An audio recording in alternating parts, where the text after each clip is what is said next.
am Evan Bennett. I'm the Financial Services Program Manager here at 501 Commons, and I will introduce all of those helping us out today.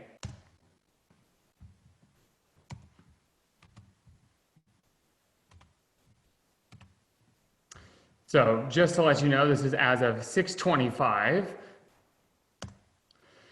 So during today's presentation, we will be monitoring questions that come through both in the Facebook comments as well as Zoom. So if you are on Zoom, please use the Q&A feature. And of course, I know that we had a little bit of a glitch this morning, so we do apologize for that. Some of you got to hear us in our prep work, but we will try and make sure that we are we're answering questions. What we will do today is kind of aggregate them as we go along.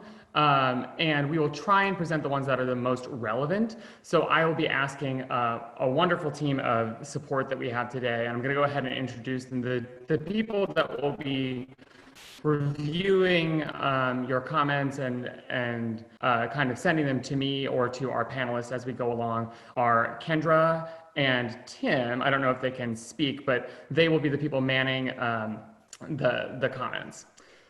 Because this webinar is general in nature, I just kind of want to address that we're not going to address really organizational specific topics today. So these are, and of course, some of the questions will feed into the topics at hand and will be more general and broadly applicable.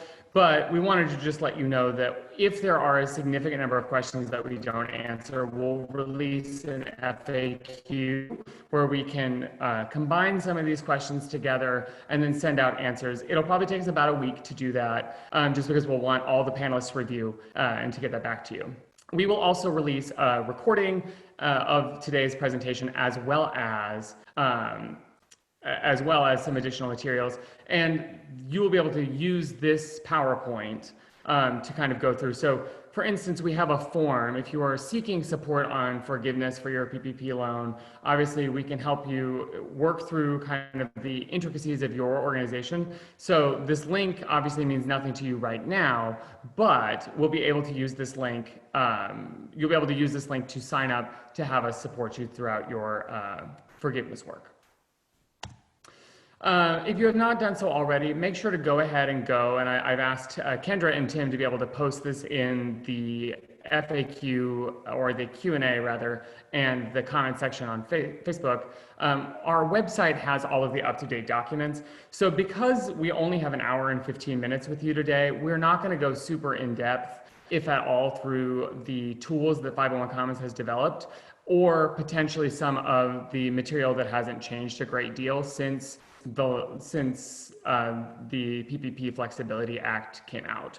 So in that instance, whatever we don't get through today, I am planning on making a recording for you, and we'll go through how to use the tools, and we'll go through any of the salary or FTE tests that we don't make it through today, and we'll send that along with our recording of the webinar and the PowerPoint. Okay, so a little bit about me. I have come from a background of working at kind of all levels of specifically arts nonprofits. I've been an executive director, I've been a program manager. My background is very broad. As you can see, I have degrees in music, I have an MBA, and I have a certificate in accounting. And I kind of lead and oversee our bookkeeping and tax services here at 501 Commons. And it's a labor of love. I love helping organizations, and it's been a great joy. Next, one of our panelists today is Eileen Moran. She is one of our senior financial services associates, and she is very, very knowledgeable about everything related to tax. So she does a lot of our quick consults. You may have run into her there, and she certainly does a lot of advising within our team. If you would like to say hi, Eileen, to all the people out there and give any kind of tidbits about yourself.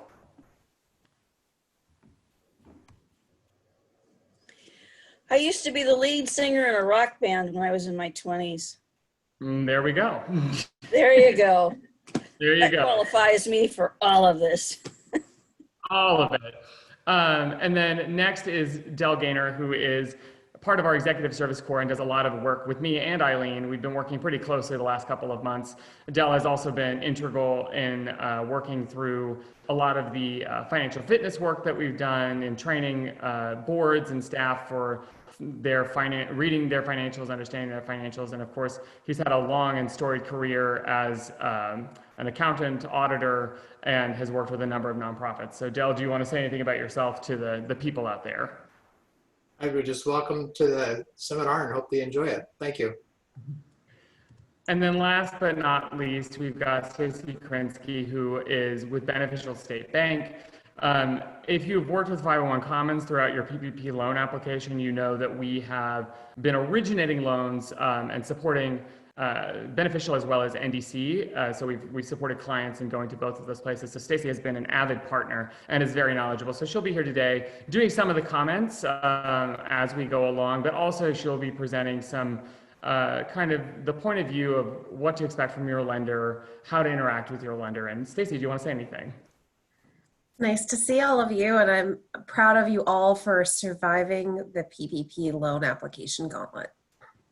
It is quite the gauntlet. So with that, I want to reiterate, we are going to stop and take breaks here and get your questions. It's a pretty conversational webinar. We are going to dive into the things that we think are the hottest topics, the things that we think are the most controversial. We won't go through, unless we have excess time, some of the things that haven't changed, like the salary reduction test and how to calculate the FTE quotient. And like I said, we'll be sending out a separate video depending on what we don't get through today. Okay, so we're gonna start at the very beginning, just like Julie Andrews says, a very good place to start. So these are our best practices. So as of today, we still expect further guidance from the SBA on the PPP, and it may still materially alter our understanding from today. So the best recommendations we have as of this writing, as of today's presentation: follow the guidelines set forth by the SBA and Department of Treasury. Keep a separate bank account, which we'll talk about in a minute. For some of you, you may already be well beyond the 8 weeks and that just doesn't apply anymore, but we'll talk about our reasoning. And then to prepare for the possibility of repaying a portion of the PPP just from the beginning, from the outset. Document everything, like any good accountant or lawyer, anyone working in a field with a lot of paperwork, make sure that every single thing is documented. And also, you know, the statute of limitations for this is 6 years, so you need to keep it for quite some time. So make sure you've got that at the ready at all times. And just a little bit of a disclaimer. What we're doing today is broad in nature. It's for educational purposes to help you make decisions. So we are working within the confines of what we know today. We are also not your advisor. So this is to give you information with our understanding for you to take back to your lender, to your licensed CPA or finance professional, and use your best judgment with the information that we're giving you to make the best decision for your organization. Okay, so banking. It's not a requirement of the PPP to have a separate bank account, but we do recommend it. And why? Why would we do that? So keeping a separate bank account allows you to more clearly see where the loan funds are, how much you've used. And then we also, if you go to our webpage that we recommended earlier, have the PPP loan forgiveness tracker for the 8 weeks. And we'll talk about an estimator later on for 24 or 8 weeks, but we do actually have a specific 8-week tracker that helps you see week by week how much of the cash you're using. And where possible, you should use your own general bank account that you've had before to pay all of your expenses, et cetera. And you would use the PPP loan account to reimburse those funds. For instance, payroll, as we know, not everything related to payroll is an allowable and forgivable expense. Think the employer portion of FICA. So this would allow you to sum up everything that is allowable and transfer that amount to your general account. And we won't spend too much time on that. Like I said, for a lot of people, it might have been required by your bank to open an account. And again, for some of you, it may be water under the bridge. Okay, so we're going to just highlight from the very beginning. Let's go over again what the requirements are. So in order to reduce the things that would reduce your loan forgiveness, loan funds use. If you're using the loan funds during the 24 weeks after getting a loan for anything other than payroll costs, mortgage, mortgage interest, rent, and utilities payments. So for those of you out there who already had the loan prior to June 5th, which is when the PPP Flexibility Act passed, you actually still have the option of choosing the 8 or 24-week period. Another thing that would reduce your forgivability would be percentage of non-payroll costs. So spending more than 40% of the loan in the 24 weeks, again, or 8 weeks, depending on when you got the loan, on mortgage interest, rent, and utilities costs. So the PPP Flexibility Act, which we'll cover here more in depth, made it possible for you to have a potentially more favorable percentage. It was 75 and 25. Number of staff, so decreasing your full-time employee headcount, level of payroll, decreasing salaries greater than 25% for anybody who earned more than $100,000 on an annualized basis in 2019. And then rehiring, and we'll talk about some specific additional information here. So you have until now December 31st or the date of your application to restore full-time employment and salary levels if you made any changes between February 15th and April 26th. I'm pretty sure that for a lot of you out there, I'm preaching to the choir, but I like to just kind of drum that up at the very beginning because it always bears repeating when things are changing so rapidly. Okay.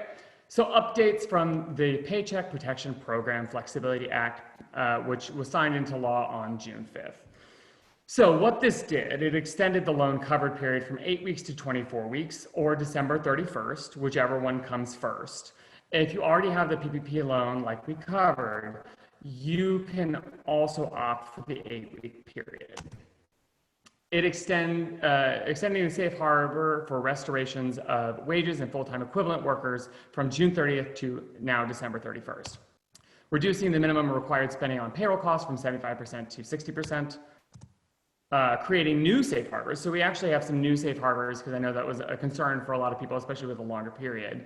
So you now would need to document the inability to rehire individuals who were employees on February 15th, 2020, and the inability to rehire similarly qualified individuals on or before December 31st, or the inability to return to the same level of business activity from February 15th due to compliance with guidance or requirements issued by government agencies, and I've included a list in the Act so you can, includes like the Centers for Disease Control and the NIH from March 1st through December 31st relating to sanitation standards, social distancing, or any other worker or customer safety requirements related to COVID-19, which is pretty broad. So we figure that there will definitely be a sizable number of people that could potentially fit into that. Okay, so now this also, for people after June 5th, extends your loan maturity from 2 years to 5 years. However, the caveat here, just to make sure you're clear, if you received the loan prior to June 5th, it's actually still a 2-year loan. So then you would need to negotiate with your lender for the 5-year period. Requiring borrowers to request forgiveness now within 10 months after the last day of your covered period, or payments would begin at that time. So you have a pretty long runway, and like we'll talk about a little later on, you have a long time before you really have to get this back to your lender. And remember, they have 60 days after you turn this in to get back to you. It defers the principal and interest payments until the SBA remits the loan forgiveness amount to the lender. And just kind of other things that we have. So on June 16th, which I'm sure everyone in this group has already been fully dealing with, on June 16th, the SBA released a revised version of the PPP loan forgiveness application. And now we also have an EZ application. So you can use the EZ application if you are self-employed and have no employees, which unfortunately doesn't apply to anybody in this group because you're all here because you're a nonprofit. If you did not reduce the salaries or wages of your employees by more than 25% and did not reduce the number of hours of your employees, or you experienced reductions in business activity as a result of health directives related to COVID-19 and did not reduce the salaries or wages of your employees by more than 25%.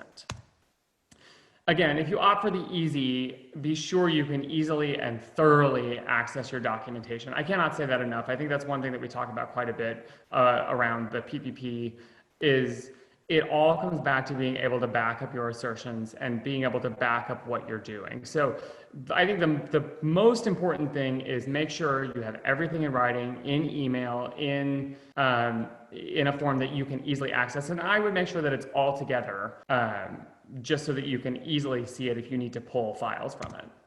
Okay, so let's go through some FAQs, and then I'll take some questions because this will make a good place to stop. So, is there a period between 8 and 24 weeks? I know that, certainly I had hoped that the PPP Flexibility Act would provide a little more, flexibility. But the answer is no. There is currently no choice between the 8 or 24 weeks for borrowers who receive the loans. There is currently a choice between 8 or 24 weeks for borrowers who receive the loans prior to 6/5, but for everybody else, it's going to be a 24-week period. And as of right now, there's no flexibility or gray area. Do you have to maintain your FTE and salary levels now for the entire 24 weeks? If you opt for the 24-week period, it appears you will need to keep your salary levels and FTE count through the application date for forgiveness or 12/31, whichever comes first. However, you should also plan to review the safe harbors included in the Flexibility Act and see if that will in any way help you. Okay, can you use the PPP loan funds to extend more broadly over the 24-week period, even if that means you cannot maintain the same level of FTE and salary from 215 and still seek forgiveness? No. I mean, I would personally love it if it meant that you had a lot more flexibility in how you use the funds, but no, basically it's the same rules, but it's as the 8-week period, but now over 24 weeks or December 31st, whichever one comes first. Okay. Will individual employees still be limited to $15,385 for their cash compensation now that the period has shifted from 8 to 24 weeks? No. So this does actually, I think, will help some people who were worried about this. Now the limit per employee is $46,154. Okay, how long will, this is a very hot topic, and I think Stacy will probably address this a little later. How long will it be before we see an online application from our lender? I know some of you are waiting with bated breath. Well, the answer is it could be a while. So we have the new applications, and you should probably see, like, banks will be working on drafts. But one of the things that Stacy, I think, will talk about a little later is they're still waiting for final guidance from the SBA. And if they're waiting on how to interpret some of these things, that means that they can't put together an online application for you to apply. So I think every lender is going to have a slightly different timeline, and I think Stacy can address that a little bit more in depth later. But again, I would take a step back and realize that it's going to take some time. Okay, so before we go on to how to navigate the 8 to 24 weeks for those who have a choice, let me go to the audience and see if we've gotten any questions so far. So Kendra, Tim, whoever wants to speak to me or the panel, feel free to ask questions now. Okay, hold on. So we have a few questions coming from Facebook. Catherine Barr asks, is it true that the EIDL 1000K employee reduces the PPP? So if we got the 3,000 EIDL and 20,000 PPP only, my apologies. It'll reduce the forgivable portion. Only 17K of the PPP is forgivable. Right. Okay. Let's see. Liz Director asks, our 24 weeks will end in mid-October. For purposes of calculating the FTE count, will that be as of the last day of the 24 weeks, as of the date of application, or as of December 31st? Everything I've seen has been as of the date of the application.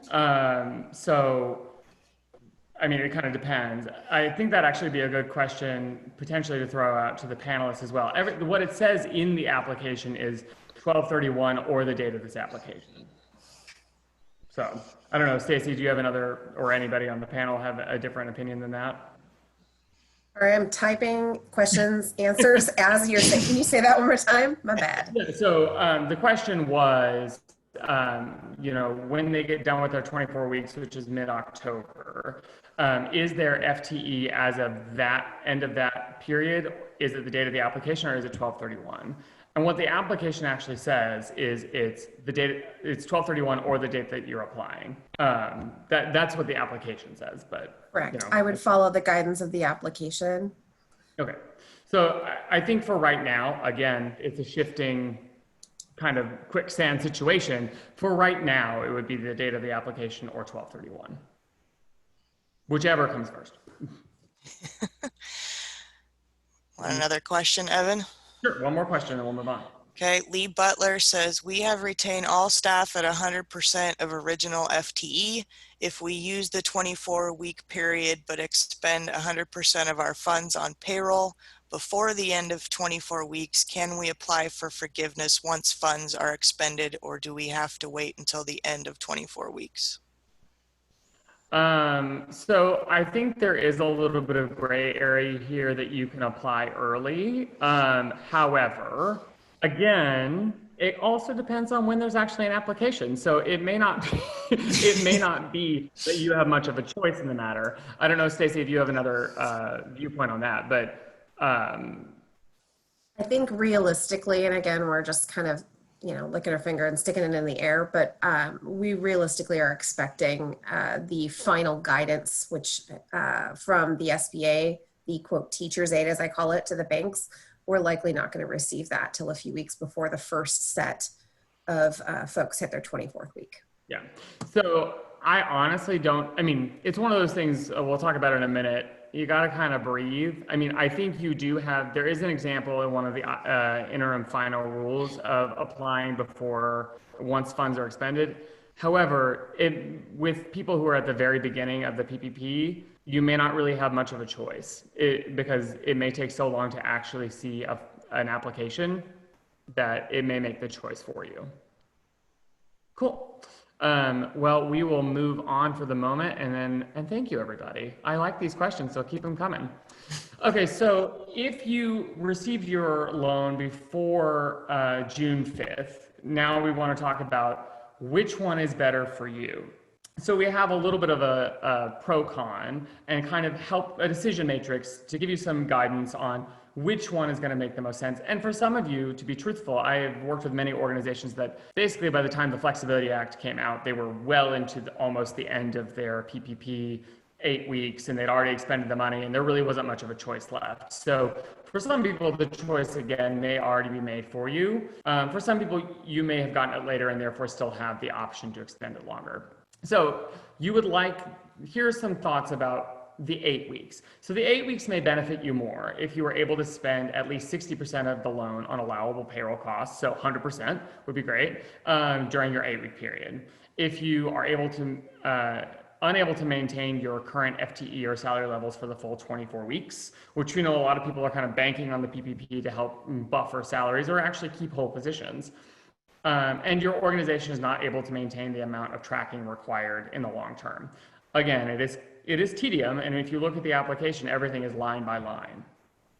The 24 weeks, however, may benefit you more. Again, this is if you have the choice.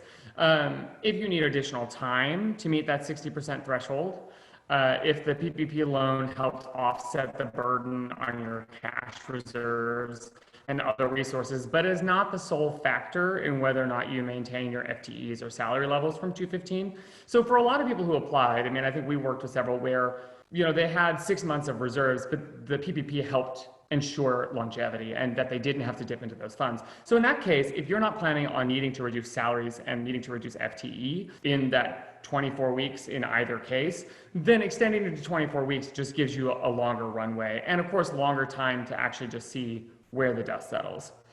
And of course, the longer time period will allow you the opportunity for greater forgiveness. Okay. So remember that it is always possible to continue spending the PPP loan funds on allowable costs after the 8-week period. So we're going to go into an example of how you could structure this.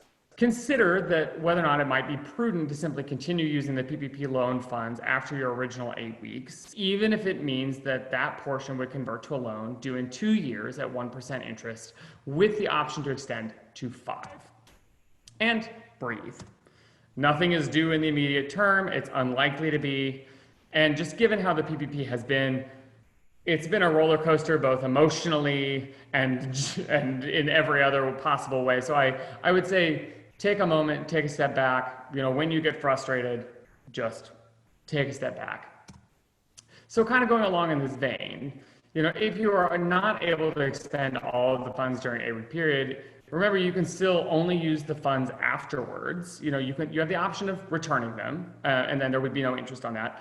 Or you have the option of keeping them, and then it's a loan. But you still have to remember that there are conditions to the funds. It can only still be used on payroll, rent, utilities, and mortgage interest.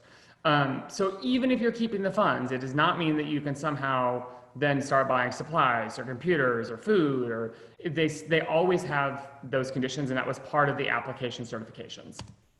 So you'll still be tied to the allowable cost, but what you won't be tied to is the same time frame, and you won't be tied to the FTE and salary levels anymore. And I'll go through an example here in a moment. So as an example, and this is one that's pretty close to experiences I've had in the arts community recently. So you're an arts organization that received $1 million for your PPP loan prior to June 5th, and you opt for the 8-week period, and or it was the only option at the time. So given the climate, you're certain that you will not be able to hold performances again until at least the end of 2020, maybe even into 2021. You used the PPP loan correctly during the 8 weeks, but were only able to expend $800,000. Knowing that you would have to immediately furlough 50% of your staff if you do not have any additional funds, you decide to keep the remaining $200,000 as a loan. So from here, you have to continue using the loan on allowable costs like we talked about, but you're able to maintain 70% of your staff for at least 6 months longer. The $800,000 is forgiven with no interest due, and the $200,000 is due in 2 years with 1% interest accrued from the date of your loan disbursement. And depending on circumstances, you can negotiate for 5 years if you were in that original 8-week batch. Okay, so any questions coming in from the audience kind of on topic there, Kendra or Tim? Okay, so hold on. We have quite a few coming in from Facebook. I just wanted to do say one thing, please everybody. We cannot, you know, answer everybody's questions, but we are trying to keep up as best as possible. I've got one question. Caitlin Voss says, what do we do about an employee that was scheduled to resign in early May before all of this happened, and we got the PPP before they left in April? Will this affect our forgivable amount? So, I mean, again, this is one that may be a little too specific for us to truly be able to answer in depth. However, there is an exception to the FTE for employees that voluntarily resigned or were fired for cause. So it won't, I mean, if we're talking about like within the period they resigned voluntarily and you have documentation to support that, then that's an exception. Again, I don't know that I have enough information to make sure that we're tracking 100%, but there is an exception in that case. Anybody else from the panel have other additional information? I like to use the, I have one. I would just say, I'm a big fan of analogies. Treat this like you are doing your expense report. Document, document, document. Yep. And at this point, we're kind of expecting, as long as you can show that you didn't just throw that FTE out the window and you've got that there, you should be able to take that amount and offset it and have a different employee in that place if you choose to. Right. And again, if you don't rehire, then that's the exception. If you rehire, then they're just a part of your FTE. Correct. So, I mean, I think where the FTE is concerned, that is one thing I would say. I feel like the SBA in this matter has been, there are pretty generous exceptions to the FTE. I mean, whether it's the new safe harbors or even what they included in the original application, salary reductions are the ones that I think are in a lot of ways the most severe and the least, there's really not that much wiggle room in that one, and there aren't as many exceptions. So that, at least from my vantage point. Any other questions before we move on, Kendra? Sure. Becky Andrews says, if we we'll have used all of our loan money for payroll only in the 8 or 24 weeks. Will 100% of the loan be given? I mean, obviously it's too broad for me to say that, like qualified, you know, there's too many potential things we don't know. But I mean, that is the goal of the program.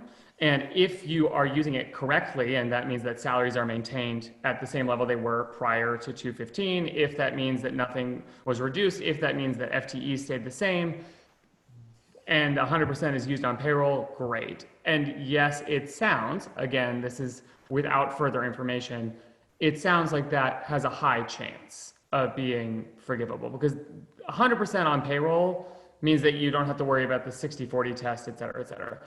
That, I mean, that's the goal of this program. I think one thing to keep in mind, and one thing I've told people as we've been working through this, the goal is to pay people. So if that's where your focus is in spending the funds, then that at least has the program intent behind it. Cool. I think we'll move on, but any other things to say on that, team, before we move on? Cool. Okay, and then I've got just a little thing. When you get the PowerPoint, we do have a whole page on emergency financial planning, and we have a workbook to help you do cash forecasting for 13 weeks and a year, as well as giving you some pointers on reviewing important ratios. And if you're considering keeping the loan in the longer term, or that just is kind of how it falls and it seems like it would benefit you, we highly recommend that you do some cash flow forecasting to look at how it might buoy support for your organization. And I would say, like, since I'm particularly connected to arts organizations because of my background and because of where I serve on boards and committees, I think because of the knowledge that we'll probably not have public performances for a while, you know, this is something to consider, especially for organizations like that, where returning to quote unquote normal will take some time. Okay. Timing, everyone's favorite. So the loan period, just like we already kind of discussed, begins upon disbursement of the funds from the lender to the organization's bank account. And you have no control over this. So, and many of you already know this because you've already gotten your PPP, but that is when the clock starts ticking. However, now this goes back a whole month, which seems like at least a decade ago. So as of 5/15, we now have not just the covered period, which is the 8-week period or 24-week period that starts as of the loan disbursement, but we also have for payroll only something called the alternative payroll covered period. You will hear me call this the CP and the APCP through the rest of this, because it is just too much of a tongue twister to say it any other way. And this allows for you to start an alternative period just for payroll. And we'll go through some examples there. It only applies if you have a bi-weekly payroll schedule or more frequently. So if you are semi-monthly or monthly, or somehow have a different schedule than that, those would not be eligible for the alternative covered payroll period. And from the application, just to kind of say it out loud, payroll costs are considered paid on the day that paychecks are distributed, or you originate an ACH credit transaction. Payroll costs are considered incurred on the day that the employee's pay is earned. Payroll costs incurred but not paid during the borrower's last pay period of the covered period, or alternative payroll covered period, are eligible for forgiveness if paid on or before the next regular payroll date. Lots of words, but I promise we have lots of visual examples to go through this. Okay, this has been, we're about to get to what it's the most hotly debated topic, at least of our team, and I think throughout the entire period of the PPP. And I'll go through how we've decided to go through this, but paid and incurred, paid and or incurred, paid or incurred, who knows? Okay. So this has been a huge subject of debate, and you'll hear many, many different points of view. So the way we're going to approach this today is in terms of potential risk, and we'll present options and how they may affect you and what you need to consider in potentially using any of these options from either the original CARES Act language or further guidance that was released by the SBA. Okay. So let's start from the very beginning with what the CARES Act actually says. So the text from the CARES Act itself, section 1106B, and trust me, I did not ever think that I would be quoting tax law, but here we are. So an eligible recipient shall be eligible for forgiveness of indebtedness on a covered loan in the amount equal to the sum of the following costs incurred and payments made during the covered period. So that is verbatim what the actual law says. And then I won't go through the costs because we know what those are already. Your payroll, your rent, mortgage, interest, and utilities. Okay. So the most conservative way to approach this through the 8-week or 24-week period is to think of costs that are incurred and paid. And we'll go through some variation there, but that is the most conservative way to look at it. So let's go through an example. Your 8-week covered period starts on April 15th, and you pay payroll on the following day on April 16th. Since the payroll was paid but not incurred, because one has to assume that, at least in our world, it's at least 2 days before that gets paid, one has to assume that none of those hours were incurred. And remember, that means it's incurred when the employee works those hours. We assume that it was paid but not incurred, and therefore the and test fails. Okay, so our analysis here. This interpretation is the most conservative, and it's the most secure. So we'll outline the method, how it applies to the alternative payroll covered period and the covered period. And additionally, we'll talk a little more in depth about later interim final rules and discuss interpretive differences. Okay. So the good news is we have some examples from the SBA, and the ones that we'll use today come from the interim final rule on forgiveness from May 22nd. There have been some updates to some of these rules, but there's nothing so far that has affected this. It could. Again, with this, I mean, I think I live every day thinking the SBA could possibly release something else. So it tends to be Wednesdays, Fridays, it's never a weekend so far, but it tends to be somewhere near a weekend. Okay, so here's an example from the rule. A borrower has a bi-weekly payroll schedule, so every other week. The borrower's 8-week covered period ends on June 1st and ends on July 26th. And the first day of the borrower's first payroll cycle that starts in the covered period is June 7th. The borrower, because of the biweekly schedule or more frequently, may elect to have the alternative payroll covered period. So it would then start on June 7th and it would end 55 days later for a total of 56 days on August 1st. Payroll costs paid during this alternative payroll covered period are eligible for forgiveness. Additionally, payroll costs incurred during this alternative payroll covered period are eligible for forgiveness as long as they are paid on or before the next regularly scheduled payroll date after August 1st. Okay, lots of words. And this is the way I used to break down math problems, because word problems were always the worst. So I made it visual. And then just a disclaimer, payroll costs that were both paid and incurred can only be counted once. Okay, so what you'll see in the next couple slides, yellow means a portion of accounts towards forgiveness, green, all of accounts, gray, none. Okay, so we've got a lovely timeline here. We're beginning with the 8-week CP starting on June 1, and the covered period CP ends on July 26th.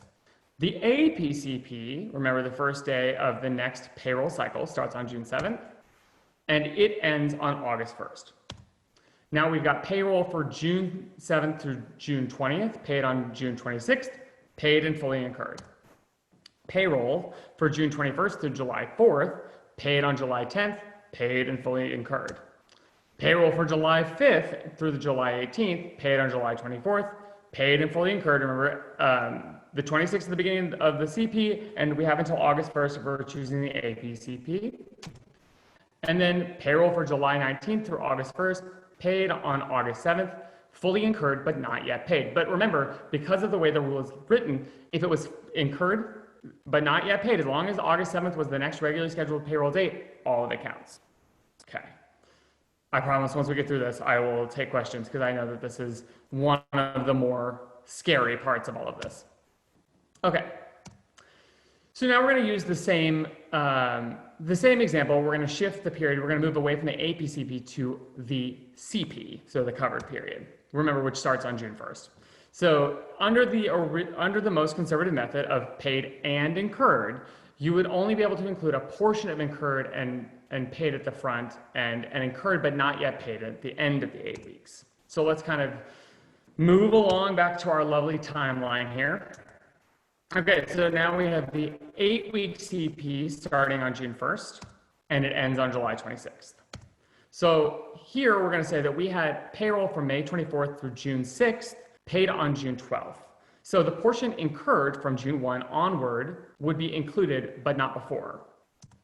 Okay, payroll from June 7th, this would follow the same suit, June 7th to June 20th, paid on June 26th, fully incurred and paid on July 10th, paid and fully incurred, paid on July 24th, paid and fully incurred.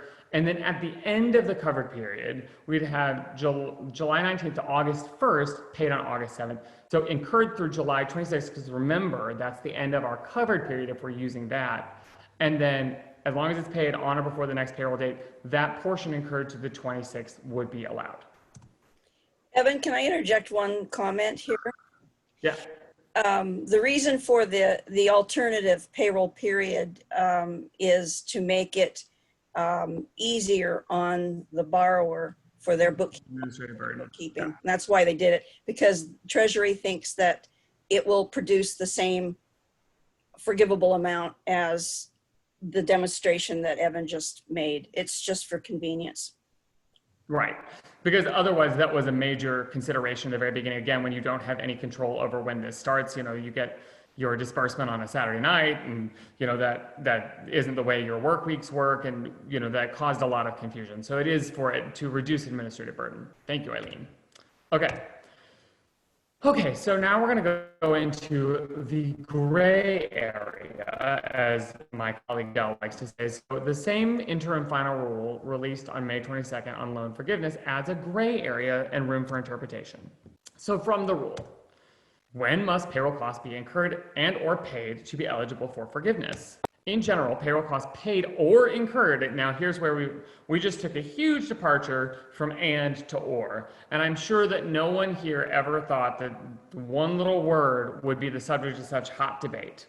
But of course it is, and we expect final regulations at some point in the future, but we don't have them yet. So in general, payroll costs paid or incurred during the consecutive week 56-day or now 168-day covered period are eligible for forgiveness.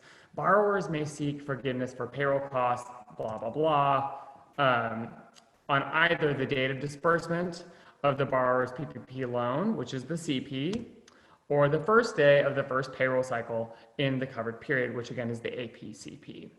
Okay, so because this interim final rule clearly states or rather than and remember it's one little word, but it makes a huge difference, it's become the subject of debate.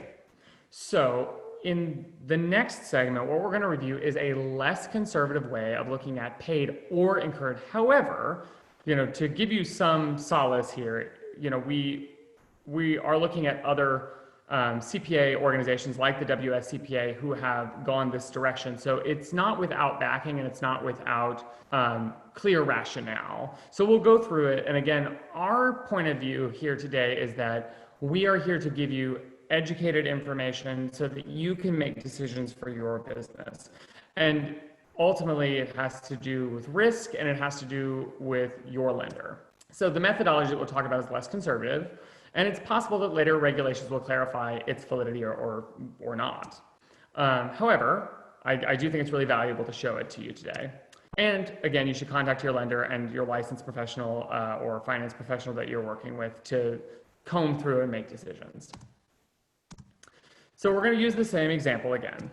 And we have a CP that starts on June 1st and it ends on July 26th. So the paid or incurred method, in that first payroll, May 24th through June 6th, paid on June 12th, was partially incurred but fully paid.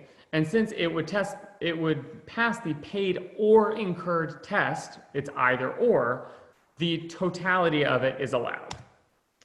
Then everything else would stay essentially the same as we already saw. So the real question is just that beginning. The end, everything through the middle and the end stays the same. So for non-payroll costs, however, we have a little less gray area because the SBA did give us a little better guidance here. So non-payroll costs are eligible for forgiveness if it was paid during the covered period or incurred. Remember though, the APCP, so the APCP is only for payroll. So your covered period, whether 8 or 24 weeks, always starts on the date of the loan disbursement, and non-payroll costs only fall into that category. They can never have an alternative period. Okay, example, and this is again from the interim final rule. So your period begins on June 1st, ends July 26th. You pay your May and June electricity bills during the covered period, and you pay your July electricity bill on August 10th, which is the next regular billing date. The borrower may seek forgiveness for its May and June electricity bills because they were paid during the covered period. In addition, the borrower may seek loan forgiveness for the portion of its July electricity bill through July 26th, the end of your covered period, because it was incurred during the covered period and paid on the next regular billing date. Okay, so let's look at an example of what this looks like. Beginning of the CP, June 1st. End is July 26th. We've got June 10th in here, which we're going to assume is, they said that August 10th was a regular billing date, so we're going to assume that June 10th and the 10th is always their regular billing date. Their May electricity bill under paid or incurred for non-payroll costs. Their May electricity bill paid on June 10th was paid but not incurred, but it's green because the example tells us so. July 10th, the next billing date within the covered period. The June electricity bill paid on July 10th, paid and fully incurred. Now we have our billing date that mentions in the prompt, August 10th. So our July, remember, our July electricity bill paid on August 10th, only the portion incurred through July 26th and not yet paid is allowable.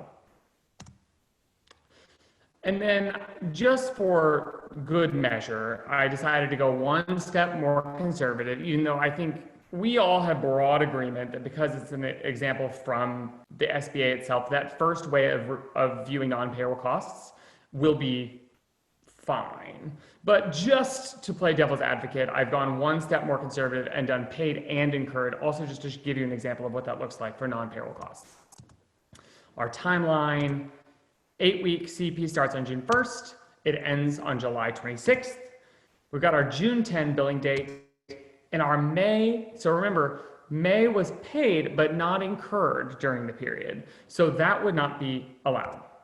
In this circumstance, so only the June billing would be included under the paid and incurred. June 10th, that's allowed.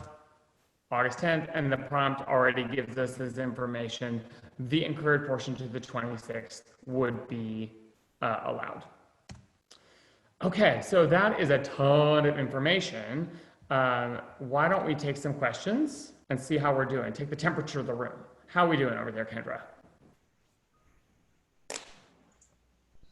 We are doing okay. We've got some more questions going on. I've got some questions within Zoom. Pat Nolan says, we pay state payroll taxes quarterly that will be paid outside the 8-week CP. Will these be allowed as they are incurred but not paid during the CP? And they would be paid afterwards. I mean, I think there's pretty broad acceptance that if they're in the portion incurred but not yet paid, as long as it's paid on the next regular date, would be allowed. I mean, again, I think it has to be incurred during the period. We can't be talking about, this falls awkwardly, like the period falls awkwardly along the lines of your life.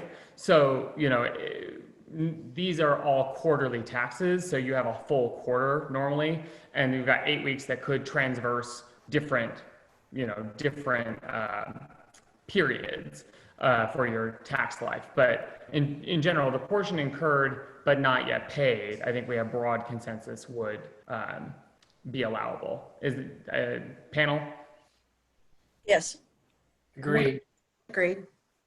I like that. It's like we got like some tax backup singers. They're the taxinettes. Eileen actually does have that background. Anyway, any other questions, Kendra, before we move on? Yes. Stephanie Lathrop asks, if we received our loan before June 5th, we can convert it to the 24-week period? Yes. Before June, did they say June 5th? Sorry. Yes. Yeah, so then you have an option. Yeah, if you received it after June 5th, then it's 24 weeks and there's no option. Any other questions?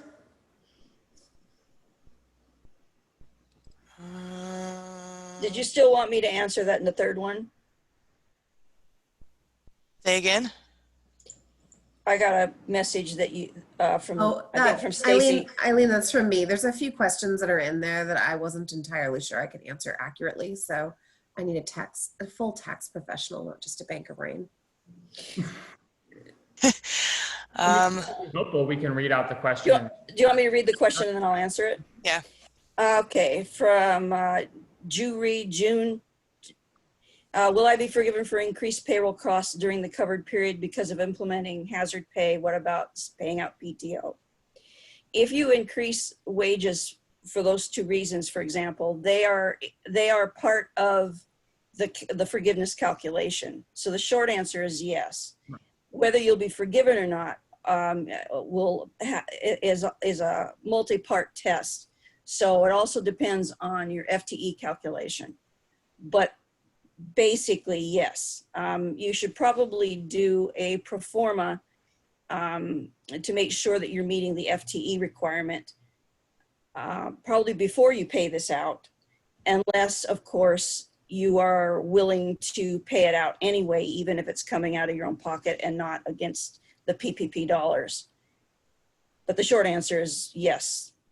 Any increase in salary would be part of the calculation and potentially will be forgiven along with regular pay. I mean, again, the PPP is designed to keep people paid. And so, I mean, hazard pay, bonus pay, that's actually been explicitly stated that that's allowed. So paying people more, or at least what they were paid before, is never, I mean, from the salary test perspective, like Eileen said, there's still FTE, but from paying people more is never, I mean, as far as the PPP is concerned, that's what their goal is to get people paid. Cool. Any other questions, Eileen, that came to you that would be good for the totality? Well, there's two related questions here. Somebody again is asking about the difference between biweekly, and they say bi-monthly. I'm sure they mean semi-monthly. And the other one about monthly payroll cycles. So to reiterate, if it's not biweekly or weekly, biweekly or sooner, you cannot use the alternative payroll period. You have to use from the date of disbursement as your begin date. Cool. Okay. Any other questions before we move on to double dipping, which makes me kind of want ice cream, but nope, we're good. I think you're good. Go forward. Go forth. Go forth. Okay. There we go. Okay, so double dipping. I know that we've seen a great number of questions about this. So you cannot double dip. So meaning you cannot claim to the federal government you spent federal funds on the same expenses. So you should consider comparing your allowable expenses for the PPP versus federal grants and contracts. And there may be other allowable expenses that an organization other than your federal funding can cover. So a lot of people have like whole positions that are covered under a federal grant. Our general position is you're not going to have much luck talking to the federal government about rearranging their terms. And they're pretty rigid most of the time. So you know, that will have to remain, and you can't use them for the same purpose. However, you know, if you have funds that are paying for positions that are privately funded or corporate dollars or are foundations, or even we've worked with some local county and state agencies that have been relatively flexible, and you can get in writing again from the funder, you know, a release from using those funds for that payroll purpose, for that position or that portion of a payroll position for the period that you are using the PPP funds, then we certainly recommend going to your funder. And I know that at least Eileen, we've had at least one or two clients go that direction and have had success with rearranging the uses of those funds so that they could fully utilize the PPP. Again, many grantors will not require how these funds need to be expended. So it's worth the ask. Again, I think the only place where we feel like it probably won't lead to anything is with the federal government. Again, most of those rules are pretty rigid, and a lot of them are dictated by laws and policy that just can't be changed. Okay, and then along those lines, so if you have staff that are using anything from the FFCRA, which sounds, again, that was like early March, sounds like light years ago. So the Families First Coronavirus Relief Act. So this would be paid sick leave and the expanded paid family medical leave. So any of those elements where they might be taking PTO or leave, which is covered under the FFCRA, that cannot be included because, again, that's a federal tax credit. So you would have to back that out. And we'll go over kind of an example here in a moment. And then once you get the PowerPoint, you can actually see where there's information from the National Council of Nonprofits on the FFCRA and the rules surrounding that and what percentage of pay and for how long. I think that's actually a good place to ask if we have any questions along those lines, Kendra, about grants, federal grants, and double dipping. I don't see any right now. I have some other questions that have been posed, but I can throw one at you from Facebook. You like our Facebook audience. Tracy Fetcher says, how do we document the before and after FTE in the forgiveness process? I mean, I think your root documentation is always going to be timesheets in terms of like how many hours they were working. I think that's where that question is kind of going towards. I mean, I think that's however you keep your timesheets. I mean, I think that's the source documentation here. Anybody else have other thoughts on that? No, cool. Any other questions from the FaceWebs? Daisy Edgerton says, what about state-funded grants and contracts regarding double dipping? Do you want me to answer that one? Yes, please. Evan alluded to the fact that I have clients that have these sorts of contracts. I have one in particular that has both a VSHSL grant and a BSK grant, which come from the county. They also have a state capacity grant. And early on, I told them to go to those funders to see if there was an opportunity to reroute the funds ascribed to payroll for another use. And so if you can get that permission, and like Evan said, to get it in writing, but if you can get that permission to use those funds for another area of the funding budget, because with these particular grants, there's usually a budget where the grantor is saying 20,000 for this and 15,000 for X and something else for something else. What they did in this instance, we'll take VSHSL, which is for veterans, for example. They want the client to go out and purchase grocery store gift cards to hand out for food insecure populations that they service. So that the reporting that we do, instead of there being payroll that we're reporting the cost for this instead. And the attitude is let the federal government pay the wages and we'll use our money for the local populations that we serve. So you need to get permission from your grantors is kind of the short answer, but that was an example. Great. Okay. I think we might get some questions that bubble in around that. So we'll be happy to answer that as we go along. Okay. So next is just the formula itself. Let me try and close that. So again, just to kind of illustrate how this would work, and especially when you see our tools later on, this is how we've developed it. So the first thing would be adding payroll costs. So this is gross payroll. Remember, this is not the portion of employer taxes, so things that would end up on the 941. This is gross payroll cash compensation for individual employees. And that is the maybe most tedious part about thinking about the application is everything is line by line individual employees. So it's not lump sums, you will need to go line by line. So we're gonna add payroll costs. Then we're gonna subtract out FFCRA, so remember the Families First Coronavirus Relief Act, any of those kind of expanded FMLA, paid sick leave for those for the worker individually, other tax credits or grants. So anything that would need to come out because that's not a part of your allowable cost and it's not a part of your forgivable cost either. Then we're going to add non-payroll costs. Remember that up to 40% of the total. So 60% has to be payroll cost, 40% non-payroll cost.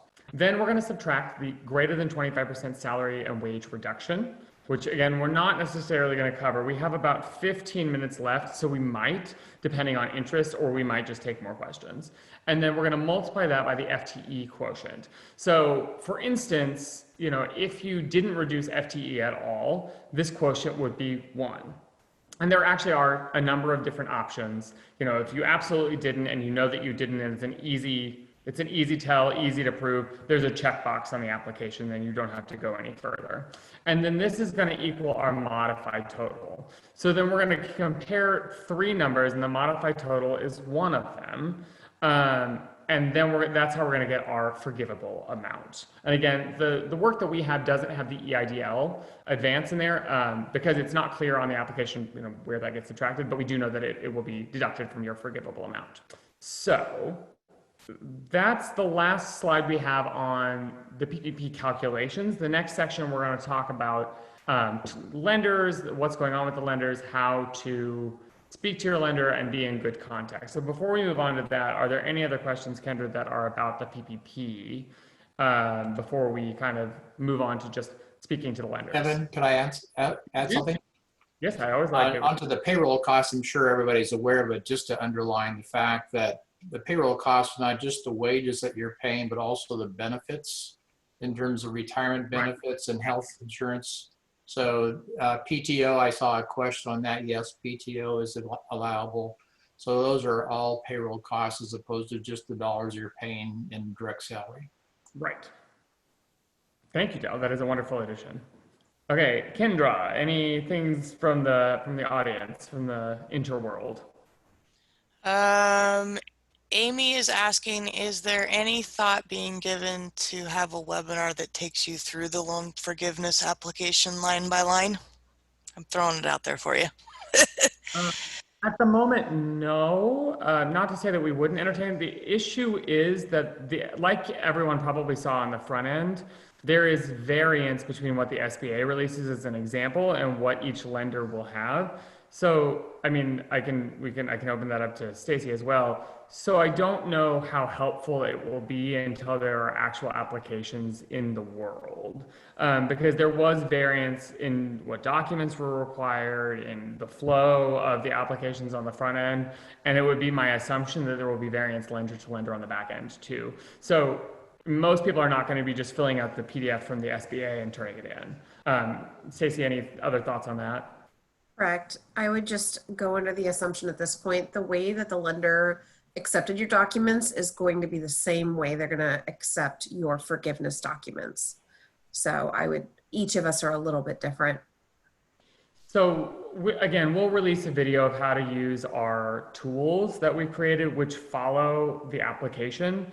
And that's probably about as close as we can get for the moment in terms of like how to strategically think through each segment, whether it's the payroll and non-payroll costs, the FTE, the salary test, and the FTE quotient. I mean, I think if in the future it becomes clear that we can do a really good job of a webinar where line by line would make sense, I think the issue is there's going to be a lot of variance, and so what is true for one may not be true for another. Another question from Catherine Davis. Will the money we get from the EIDL loan affect the amount of our PPP forgiveness amount? The loan or the advance? So the advance, yes. If you, and then the major issue with the EIDL, and it hasn't been a huge topic for 501 Commons, mostly because it got shut down for so long and just recently opened again. The biggest thing that you have to be aware of there is you can have both, but you cannot use them for the same purposes. So the advance does reduce your forgivable amount, like we talked about. So that whatever $1,000 per employee, that reduces the forgivable amount. The loan itself you can have, but you need to be careful that you're not. Again, it's a double dipping, cross pollination thing. So don't use them for the same reasons. One more question. Is the EIDL advance amount the standard 10,000 or the amount of the loan? It's whatever the SBA allotted you. We understood it to be $1,000 per employee. So, I mean, you would know. I mean, the SBA would tell you what your advance amount was. So, no, to my knowledge, they only got the 10,000 if they had 10 employees that were part of the head count. Eileen, you've got a couple that. Oh, sorry, or Dell. Anybody? I think the point is that what I've read is that you don't have to worry. I mean, you have to take that into consideration, but they're going to deduct the amount from their records, not regardless of what you put on for the IDL. Right. The other thing too is your EIDL money will show up on your bank in your bank account in a separate transaction from your PPP. So you'll know if you got it in advance.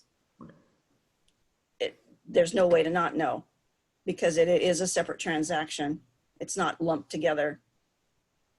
And it's all the more reason to have a separate bank account for the PPP anyway. Okay, so I think anything else before we move on to just talking to your lender?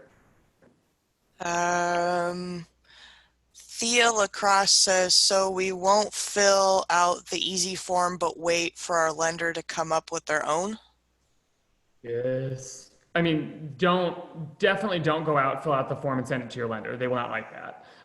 So this is a perfect segue to my next section where we can talk more about this. So applying for forgiveness. So you now, as of the PPP Flexibility Act, have 10 months from the last day of your covered period. Remember, that could be 8 weeks or 24, depending on where you fall in the spectrum of when you got it. It's assumed now to be 24 weeks for anybody after June 5th. And you apply for forgiveness through your lender. So there will definitely be some variance, like we've talked about. Pages 6 and 7 of the instructions of the application give a good idea of what may be required. So I've included a link for everybody who's here. When you get the PowerPoint, you can look at the instructions.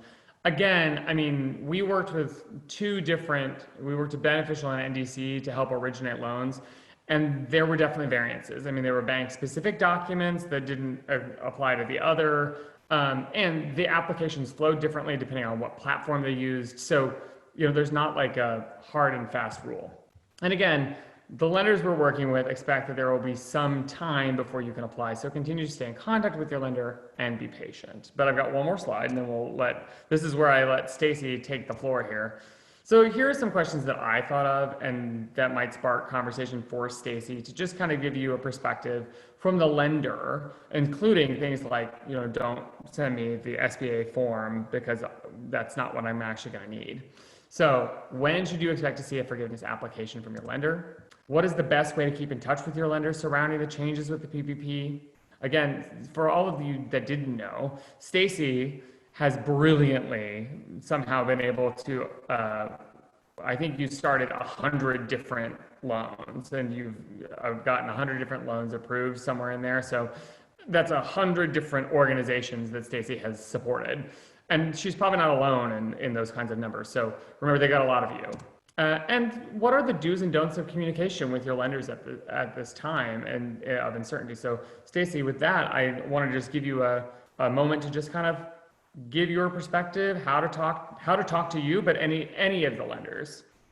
Yeah, definitely. Thank you.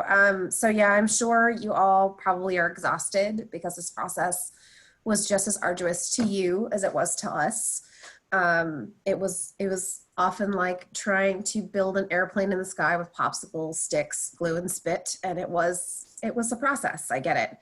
But the thing is right now, as you guys have gotten the interim final rules, note that it says interim. And as you went through the application process and you had seen that it changed multiple times, sometimes multiple times in the same day, the lenders at this time are holding off on asking for the forgiveness documentation because we are already aware that this likely is going to alter itself a couple times between now and then, which is why this is such a useful seminar to provide general guidance, to kind of give you an idea of how to balance your ledger at this point so that you know how to follow up and reconcile.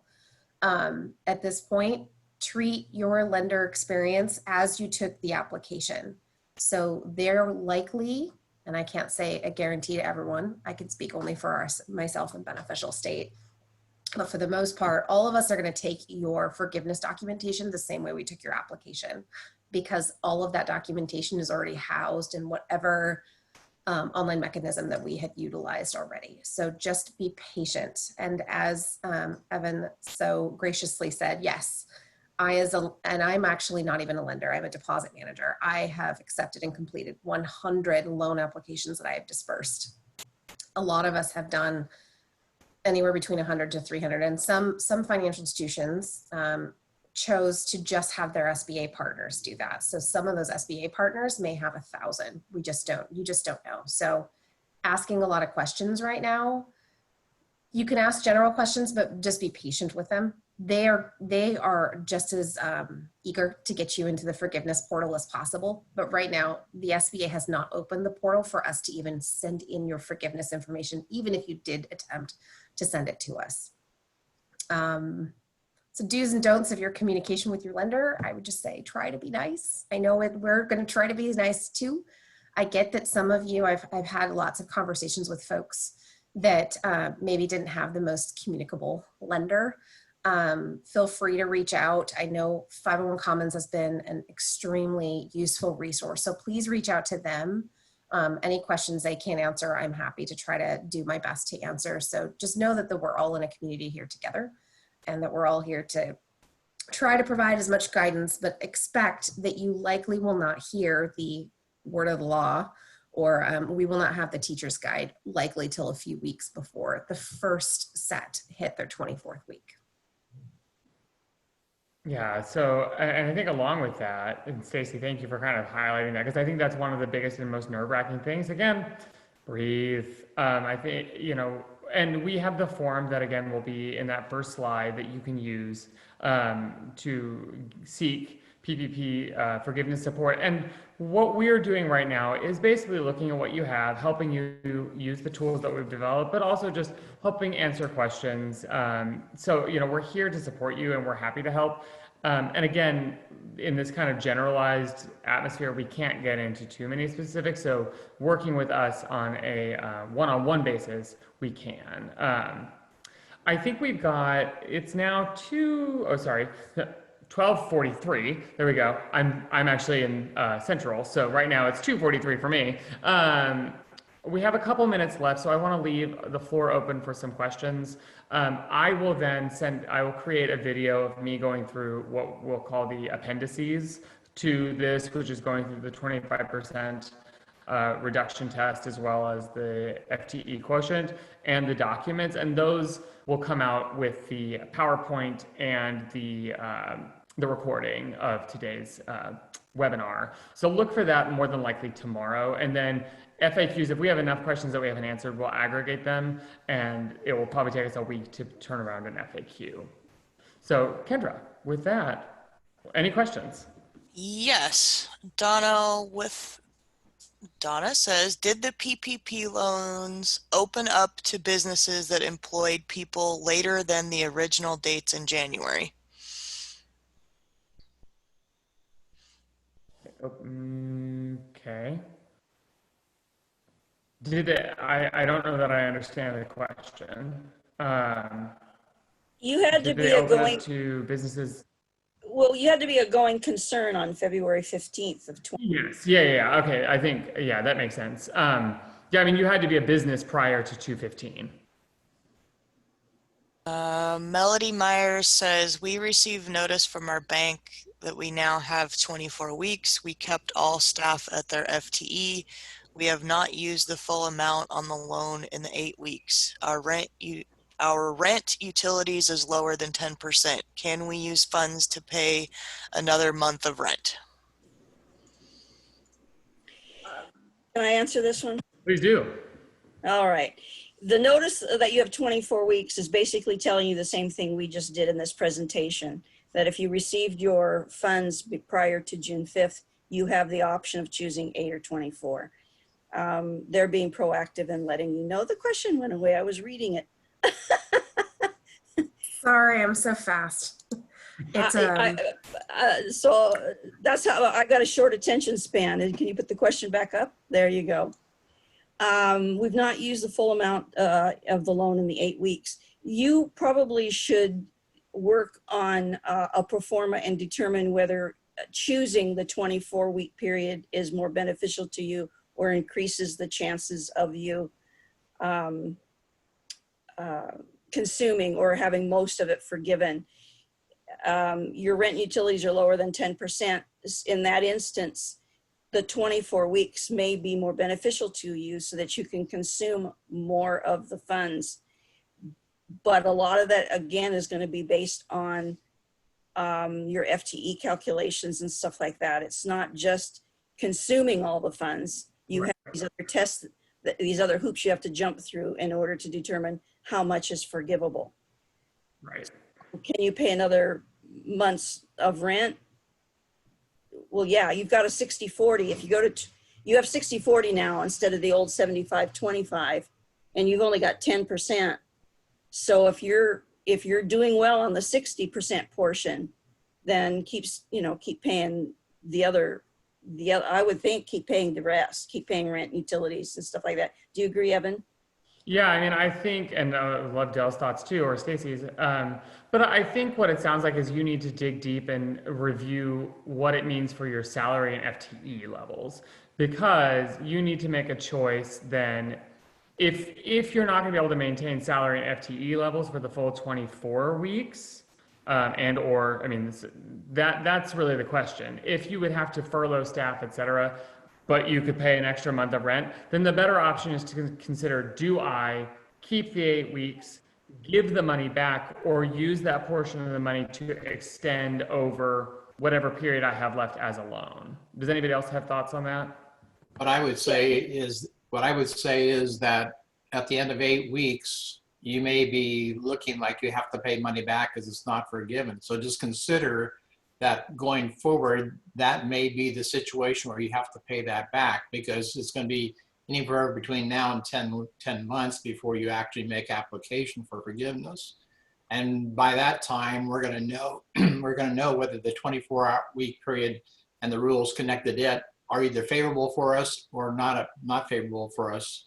So just make sure that, in a sense, whatever amount is due at the end of 8 weeks, you got that ability to either turn that into a loan or pay it back as you wish. Right. And that's where hoarding that money, I mean, if you're going to pay it back, that's where having that separate account is helpful. So that it's out of sight, out of mind. You have it to pay back, as soon as you can. Stacey, this is actually a question I don't know the answer to, but I mean, how would they pay it back at the end of the 8 weeks? I mean, they still need to probably wait until they get to forgiveness, right? Until there's a more formalized process. That's correct. We're not, lenders are not accepting the funds back until we've done the forgiveness aspect of it, because the lender, part of the application process will inevitably be, for example, let's say you got $100,000. Part of the process is going to match that you're verifying that you have 100,000. So if you had given back 30 of it, we can't calculate that properly. So we're going to ask you to retain the funds until we finish the forgiveness process. So that's again where, again, I think especially now with this long runway, even if you didn't start one before, I think it's still worth, if you find yourself in that situation, considering having another bank account so you can just park the funds. It's kind of like a savings account in the sense that, like, out of sight, out of mind, don't spend it. If you feel strongly that you don't want to use it as a loan and you think you need to pay it back. So, yeah. Okay, I think we're happy to keep going for another couple minutes. I think we have the room until whatever time that is, 1. Yeah. Got to calculate them here. Whatever time. Let's see. Do you want to go back and answer questions that maybe have been proposed earlier or not? Yeah, sure. I mean, I think we've got a couple minutes. We can go through a couple more, and then Okay. we'll call it a day and get everybody out of here. Okay, so Wendy on Facebook says our PPP fund should be fully forgiven and we are past the 8-week period. Our year end is June 30th, but we likely can't apply by then. How do we treat this on our financial statements? An accounting question. We haven't had very many of those. I don't know. I think Adele probably want to jump in on that. Okay, when you got the money, it should have been recorded on your balance sheet as a long-term liability. So it's already parked on your balance sheet. There are a couple ways that you can chip away at it on your financials. One of them, which would be the only option that you would have in order to include it before the end of your fiscal year. Let me tell you the one you can't, that you can't use.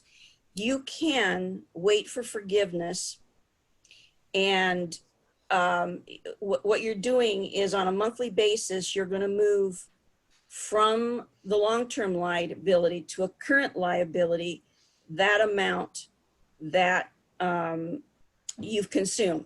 So let's say you have $5,000 of payroll every month. That's kind of low, but whatever. 5,000 of payroll. So you're going to move 5,000 from the long-term liability into pretty much deferred revenue. And then when your loan is forgiven, that's when you have revenue recognition on your income statement, and not until then. So that's the method that you wouldn't be able to use in time for your financials to end, because you're not going to have your forgiveness application in, and especially not an answer. The other way that you can do it is you can record things as a contra expense. So what that means is a negative expense. So as that same $5,000, you're reducing the amount of the liability, and you are creating a negative expense against the expenses that you're applying that 5,000 to. Well, in this example, we're just going to say payroll. So you're going to have a negative 5,000 probably applied against your positive 5,000, so that during that period, that 8-week period, you have zero gross wage expense. You have two options there. You can create the contra expense so it's visible, or you can just have, so that you've got a positive number and a negative number and they net to zero, or you just have zero salaries expense. That will show you, that you can do currently, but you have to be consistent. So if you use that method, you can't use the other method. The bottom line is then you will have a net income in your fiscal period that will include the PPP. The other way, you're going to have PPP revenue in a period that is in a different period than your expenses that you are applying it to. The other thing that you need to do is the revenue isn't part of your operating revenue. It should be recognized in the bottom in your other income and expense section of your P&L, which is typically where you would put your in-kind, your unrealized gains if you have investments, those sorts of things that aren't really part of your operating revenue and expenses. It's kind of an afterthought section, for lack of a better analogy. And so you do have it segregated so it doesn't overinflate your operating revenue. But that's a decision that you would have to make, which method you want to use. Del, any other thoughts on that?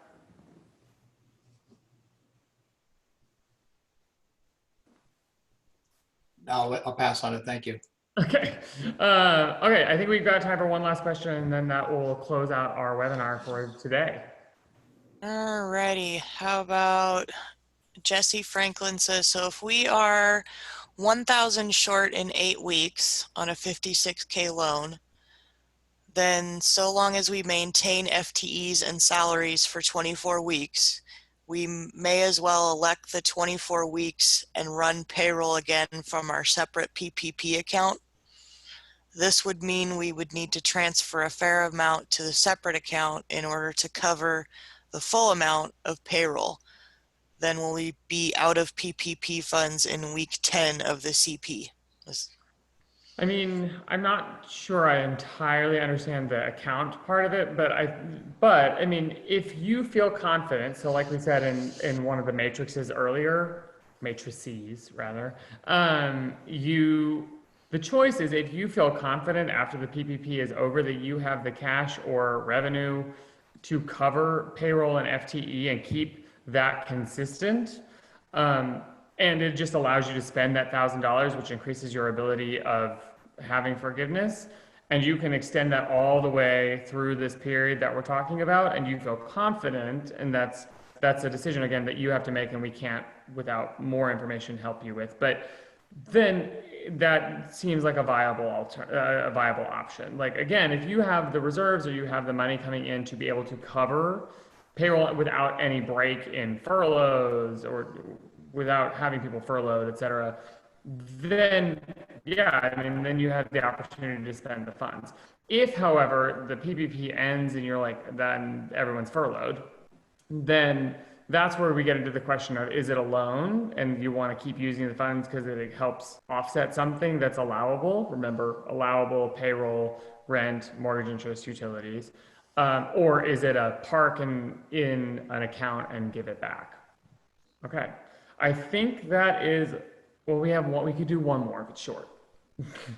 Well, Jesse was piggybacking on that, saying the account would be the separate account used for the PPP loan.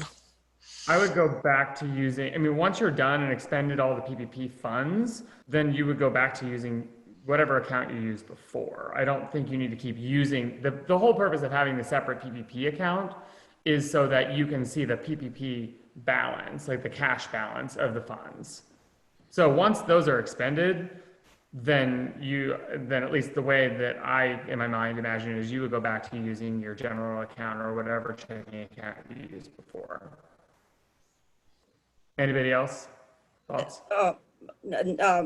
Back to what I was explaining before, there was a pop-up question that isn't in the Q&A that I saw pop up about asking if the expenses go in other income and expenses, and the answer is no. Okay, everybody, I think that is it. We really appreciate your coming today. Again, you will get materials on all of this and the recording for the webinar, as well as the PowerPoint and additional materials. You'll also have the form, and I think that that's been put in the chats both on Facebook and on here in the Q&A. We really appreciate your being here. We're happy to help, and we hope this was helpful. I'm always happy to hear feedback. And of course, thank you to my wonderful panelists and my support team of Kendra and Tim. I think Tim may still be in the background there. So thank you, everybody. We've really appreciated it. Have a wonderful Thursday. This is us signing off. Bye. Bye. Thank you.